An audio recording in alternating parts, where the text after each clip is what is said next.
Дојран, малото магично езеро на границата помеѓу Македонија и Грција. Тука се спојуваат културата, природните убавини и традицијата.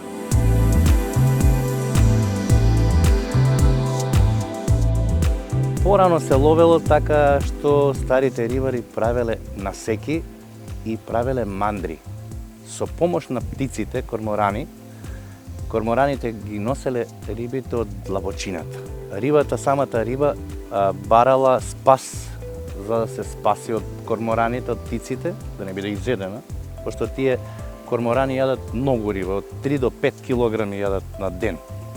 И затоа таа риба се собирала во самите насеки и во самите мандри, кај што ја чувале старите рибари. Со викање од колибата, со мавање со тие нивни таму, имале ластици, со пукање, најмногу со викање и тропање, и така таа риба нашла склониште.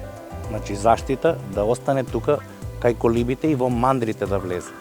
Значи затоа се тие гранки парнари, ги ставаме, ќе видите во продолжение како тоа се прави, како правеле старите рибари, за да таа риба остане овде да биде на место кај што ловат рибарите, пошто на времето имало комбинат, тоа е Дојранско езеро, што фаќале рибарите по многу тонови риба. Значи тоа имало рибарници низ цела Македонија и цела Југославија, имало многу рибарници што излегувала риба и тоа квалитетна риба од Дојран.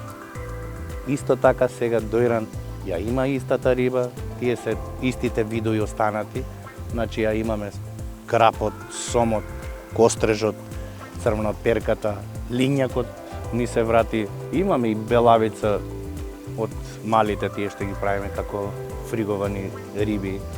Тие се и специјалитетите во Дојран.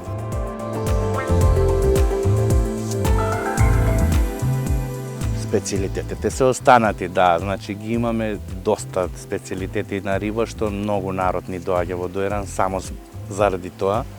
Имаме риба тава што е прочуена во многу места. Имаме рибата на трска, се пече на жар, полнета риба.